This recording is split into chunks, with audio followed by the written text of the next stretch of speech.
السلام علیکم ناظرین، اسٹرینجر سجیشنز کی نئی ویڈیو کے ساتھ آپ کی خدمت میں حاضر ہوں، اس امید کے ساتھ کہ اللہ تعالیٰ آپ سب کو اپنی حفظ و امان میں رکھے۔ جی تو ناظرین، اگر ہم قرآن پاک کا مطالعہ بما ترجمہ اور تفسیر کے ساتھ کریں تو ہمیں کچھ ایسے واقعات ملتے ہیں جو ہمارے لیے واقعی باعث عبرت ہیں۔ ان میں سے ایک آدھ واقعات میں ان بچوں کا ذکر ہے کہ جنہوں نے شیر خوارگی کے عالم میں ہی بولنا شروع کر دیا تھا، یوں کہوں کہ جنہوں نے شیر خوارگی کے عالم میں ہی بحکم الہی گواہی دی تھی۔ دو قصے خاص طور پر قرآن مجید میں اس سلسلے میں موجود ہیں۔ ایک حضرت یوسف اور زلیخا کے واقعے میں جو بچے نے حضرت یوسف کے پاک دامنی کی گواہی دی تھی، اور ایک حضرت عیسیٰ علیہ السلام کی خود گواہی کہ جنہوں نے اپنی والدہ کی پاک دامنی کی گواہی دی تھی۔ ناظرین، اور بھی بہت سے واقعات ہیں جو احادیث سے ثابت ہیں۔ ان میں سے ایک واقعہ آج میں آپ کی نظر کرنا چاہوں گی۔ یہ واقعہ قوم بنی اسرائیل سے متعلق ہے۔ قوم بنی اسرائیل میں ایک شخص رہا کرتا تھا، ایک نوجوان عابد، زاہد، شب بیدار، عبادت گزار نوجوان رہا کرتا تھا۔ اس کا نام جری تھا۔ جری اپنی والدہ کا بہت منظور نظر تھا۔ اس کی ماں اس سے بے انتہا محبت کیا کرتی تھی۔ جری جس بستی میں رہا کرتا تھا، اس بستی میں وہ واحد شخص تھا جو عبادت گزار تھا۔ اس بستی کے باقی تمام لوگ عیش و عشرت کی زندگی میں پڑ چکے تھے۔ قوم بنی اسرائیل بدکاری اور بد کرداری کی عروج پر پہنچ چکی تھی۔ وہ لوگ جری کو بھی اپنے اس پیل کی طرف راغب کرنے کی کوشش کرتے، مگر جری کو اللہ سے سچی لو لگ چکی تھی۔ وہ ان سب چیزوں سے دور بھاگتا اور اپنے گھر میں قید ہو کر عبادت کیا کرتا۔ بستی والے اسے طرح طرح سے پریشان کرنے کی کوشش کرتے، لیکن وہ اپنی عبادت میں مشغول رہتا۔ آخر اس نے یہ سوچا کہ کیوں نہ میں ایسا کروں کہ میں بستی سے دور کہیں اپنا ایک الگ جھونپڑی یا گھر بنا لوں جہاں میں سکون سے عبادت کر سکوں، میری عبادت میں خلل پیدا نہ ہو۔ یہ سوچ کر اس نے اپنی ماں سے اجازت لی کہ ماں، اگر تمہاری اجازت ہو تو میں یہاں سے دور جنگل کے قریب اپنی ایک جھونپڑی بنا لوں اور وہاں پر اللہ کی عبادت کر سکوں۔ معاملہ اللہ کی راہ کا تھا، اس لیے والدہ منع نہ کر سکی۔ ماں نے بیٹے کو اجازت دے دی۔ جری نے اپنا سامان جمع کیا اور جنگل کے قریب ایک چھوٹی سی جھونپڑی بنا لی۔ جھونپڑی کیا، عبادت گاہ کہہ لیجیے، بنا کے وہاں عبادت کرنے لگے۔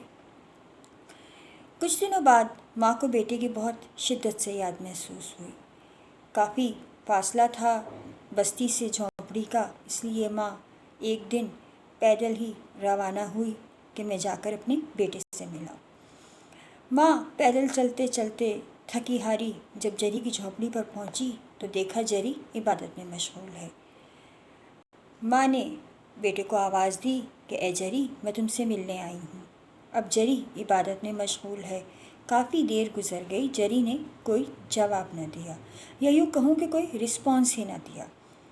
ماں یہ سوچ کر واپس آ گئی کہ رات ہو جائے گی اور اندھیرے میں میرا سفر کرنا مشکل ہوگا، میں واپس آ جاتی ہوں۔ اگلے دن ممتا سے بے چین ہو کر وہ ماں دوبارہ جری سے ملنے اس کی جھونپڑی میں چلی گئی۔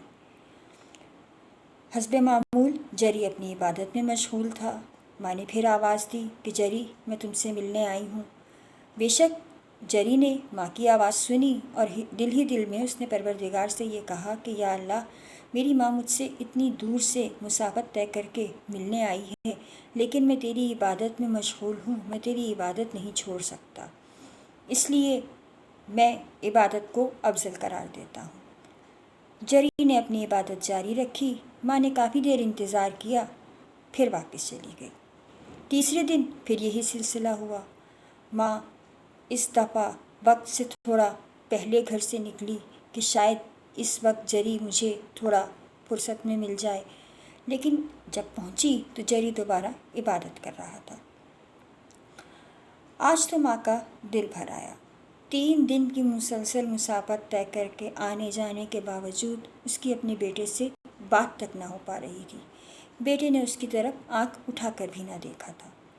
آج ماں کا دل بھر آیا اور ماں کے منہ سے انجانے میں یہ الفاظ نکلے کہ اے جری، اللہ تجھے اس وقت تک موت نہ دے جب تک تو بنی اسرائیل کی بدکار عورتوں کا منہ نہ دیکھ لے۔ یہ الفاظ کہہ کے آنکھوں میں آنسو لیے ماں واپس اپنے گھر آ گئی اور پھر اس کے بعد جری سے کبھی ملنے نہیں گئی۔ ادھر ماں کے دکھی دل کی آواز جب عرش تک پہنچی تو ماں کی دعا کی جو ڈھال جری کے آگے موجود تھی، اللہ تعالیٰ نے وہ ہٹا لی۔ اس کی بستی کے افراد اس کے خلاف بہت عرصے سے سازشوں میں مصروف تھے، لیکن ماں کی دعا کی ڈھال اسے ان تمام سازشوں سے بچا لیتی تھی۔ آج ماں کے دل سے جب یہ الفاظ نکلے اور وہ دعا کی ڈھال ہٹا لی گئی تو ادھر اللہ کا کرنا ایسا ہوا کہ اس کی بستی کے لوگوں نے ایک منصوبہ تیار کیا۔ منصوبے کے تحت انہوں نے بستی کی ایک بہت ہی خوبصورت عورت کو بلوایا اور اس کو یہ پیشکش کی کہ اگر تم کسی بھی طرح جری کو اپنی طرف مائل کرنے میں کامیاب ہو گئیں تو ہم تمہیں سونے میں تول دیں گے، تمہیں منہ مانگی دولت دیں گے۔ اس عورت نے کہا، یہ کون سا مشکل کام ہے، مجھے اپنی خوبصورتی پر پورا بھروسہ ہے، میں جری کو اپنے حسن کے جال میں ضرور پھانس لوں گی، مگر شرط یہ ہے کہ انعام میرا منہ مانگا دیا جائے۔ معاملات طے ہو گئے۔ ایک دن وہ عورت جری کی جھونپڑی میں خوب بناؤ سنگھار کر کر پہنچ گئی۔ اس نے دیکھا جری عبادت میں مشغول ہے۔ وہ جھونپڑی کے ایک کونے میں بیٹھ گئی اور انتظار کرنے لگی کہ جیسے ہی یہ عبادت سے فارغ ہوگا اور اس کی نظر مجھ پہ پڑے گی، میں اس کو اپنی طرف مائل کر لوں گی۔ صبح سے شام، شام سے رات، رات سے پھر صبح ہو گئی، مگر جری نے عبادت سے ایک لمحے کو بھی سر نہ ہٹایا۔ یہ سوچ کر اس عورت کو اپنی بہت بے عزتی محسوس ہوئی کہ میں گزشتہ 24 گھنٹے سے اس کی جھونپڑی میں موجود ہوں اور اس نے میری طرف نظر اٹھا کر دیکھنا بھی گوارا نہ کیا۔ وہ بہت غصے میں جھونپڑی سے نکلی۔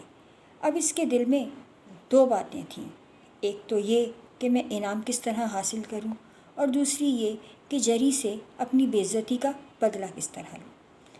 خیر، یہ سوچتے ہوئے ابھی وہ جنگل سے تھوڑا آگے ہی چلی تھی کہ اس نے ایک چرواہا دیکھا جو اپنی بکریاں چرا رہا تھا۔ چرواہے کو دیکھ کر اس کے دل میں خیال آیا۔ اس نے چرواہے کو اپنی طرف مائل کیا اور اپنا کام انجام دے کر واپس اپنی بستی پہنچ گئی۔ کچھ عرصے بعد اس عورت کے ہاں ایک بچے کی ولادت ہوئی۔ اب اس عورت نے یہ مشہور کر دیا کہ یہ بچہ جری کا ہے۔ بنی اسرائیل موقع کی تلاش میں تھے۔ انہوں نے جا کر جری کو جھونپڑی میں پکڑ لیا، جری کی جھونپڑی ڈھا دی، اس کو خوب زد و کوب کیا۔ جری نے جب پوچھا کہ آخر معاملہ کیا ہے، میرا قصور کیا ہے، تو قوم نے کہا کہ تم عبادت گزاری کا ڈھونگ کر کے فحاشی اور بدکاری کر رہے ہو۔ ہم اگر بدکاری کر رہے ہیں تو ہم تو کھلے عام بدکاری کر رہے ہیں، لیکن تم اللہ کا نام استعمال کر کر بدکاری کر رہے ہو، گناہ کر رہے ہو، اس لیے تم واجب القتل ہو۔ زد و کوب کرتے ہوئے وہ جری کو بستی میں لے آئے اور بستی میں لا کر بیچ چوراہے میں باندھ دیا اور کہا کہ اب جری کو قتل کر دیا جائے گا۔ جب اس پورے واقعے کی اطلاع جری کی ماں کو ملی تو اس کے دل میں یہ بات آئی کہ فلاں وقت میں نے اپنے بیٹے کو یہ الفاظ دکھی دل کے ساتھ کہے تھے کہ جب تک تو بنی اسرائیل کی بدکار عورتوں کا منہ نہ دیکھ لے تجھے موت نہ آئے۔ ماں کو اپنے دل میں اس بات کا بہت افسوس ہوا کہ میں نے انجانے میں ایسے الفاظ کہے اور اللہ نے میری دعا قبول کر لی۔ اب میرا بیٹا اس وجہ سے مشکل کا شکار ہے اور زندگی اور موت کی کشمکش میں ہے۔ اس نے اللہ تعالیٰ سے دعا کی کہ اے پروردگار، اس وقت میں نے انجانے میں میرے منہ سے یہ الفاظ ادا ہو گئے تھے، میں اپنے بیٹے کو دل سے معاف کرتی ہوں اور تجھ سے بھی اس بات کی خواہش مند ہوں کہ تو بھی میرے بیٹے کو دل سے معاف کر دے، کیونکہ میں جانتی ہوں کہ جب میرا بیٹا عبادت کے دوران سر اٹھا کر مجھ کو نہیں دیکھتا تو وہ ایک بدکار عورت کی طرف کیا دیکھے گا۔ مجھے اپنے بیٹے کے بے گناہ ہونے پر پورا یقین ہے، تو میرے بیٹے کی حفاظت فرما۔ ادھر جری کے پاس ماں کی دعا کی ڈھال کا واپس آنا تھا کہ پورا منظرنامہ ہی بدل گیا۔ جری چوراہے میں رسیوں سے بندھا ہوا تھا اچانک جری کے دل میں ایک خیال آیا۔ اس نے قوم سے کہا کہ اے قوم، ساری زندگی میں نے اللہ کی عبادت کی ہے، میری ایک آخری خواہش ہے، اگر تم اجازت دو تو میں اپنے آخری وقت میں بھی اللہ کی عبادت کرنا چاہتا ہوں۔ قوم جو سمجھ رہی تھی کہ اب جری کا خاتمہ قریب ہے، انہوں نے کہا کہ اچھا ٹھیک ہے۔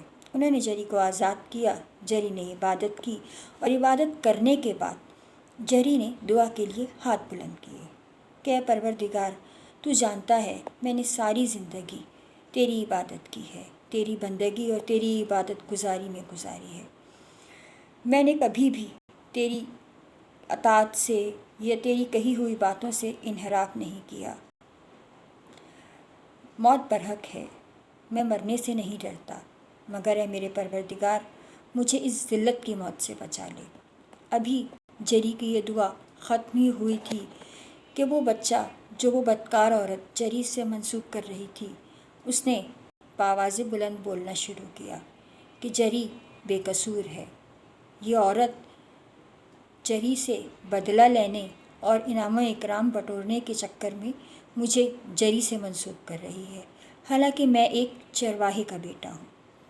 جب اس بات کی تصدیق اس عورت سے کی گئی تو اس نے کہا کہ ہاں، یہ بچہ صحیح کہہ رہا ہے۔ بے شک بچے کا اس طرح بولنا ایک معجزاتی کرشمہ تھا۔ قوم بنی اسرائیل، اس بستی کے لوگ اس بات کو دیکھ کر سکتے میں آ گئے اور ان کو جری کے عابد اور زاہد ہونے کا پکا یقین ہو گیا، اور اب وہ اپنے کیے پر پشیمان تھے کہ انہوں نے اللہ کے سچے ولی اور نیک بندے کا دل دکھایا، اس کی بے عزتی کی، اس کو زد و کوب کیا، یہاں تک کہ اسے قتل کرنے کے در پہ ہو گئے۔ انہوں نے جری سے معافی مانگی اور اس کو پیشکش کی کہ کہ ہم آپ کی عبادت کا سونے کی بنا دیتے ہیں۔ جری نے اس پیشکش کو مسترد کیا اور کہا کہ نہیں، جیسی مٹی کی جھونپڑی میری پہلے بنی تھی، مجھے ویسے ہی بنا کر دی جائے۔ جری کے حکم کی تعمیل ہوئی، جھونپڑی ویسے ہی بنا دی گئی۔ اب جری جھونپڑی میں جانے سے پہلے دوبارہ اپنی ماں کے پاس آئے اور معافی مانگی، کیونکہ وہ جان چکے تھے کہ یہ عذاب کس وجہ سے جری پر نازل ہوا ہے۔ عرض یہ کرنا تھا کہ ہم اپنی زندگی میں کتنے ہی عبادت گزار ہوں، تہجد گزار ہوں، ہم 5 وقتہ نمازی ہوں، روزے دار ہوں، ہر طرح کی عبادت کرنے والے ہوں، لیکن اگر ہم نے ایک لمحے کو بھی اپنے والدین کا، بالخصوص والدہ کا دل دکھا دیا تو ہماری ساری عبادت غارت ہو جائے گی۔ اور جری کے اس واقعے میں نے ایک نظم منتخب کی ہے جو مجھے جری کے واقعے میں بالکل 100% حقیقت کا رنگ بھرتی نظر آتی ہے۔ یہ کامیابیاں، یہ عزت، یہ نام تم سے ہے، خدا نے جو بھی دیا ہے مقام تم سے ہے، تمہارے دم سے ہیں میرے لہو میں کھلتے گلاب، میرے وجود کا سارا نظام تم سے ہے، کہاں بساتے جہاں اور میں کم سن و ناداں، یہ میری جیت کا سب اہتمام تم سے ہے، جہاں جہاں ہے میری دشمنی سبب میں ہوں، جہاں جہاں ہے میرا احترام تم سے ہے۔ غور ضرور کیجیے گا۔ بہت شکریہ۔ اللہ حافظ۔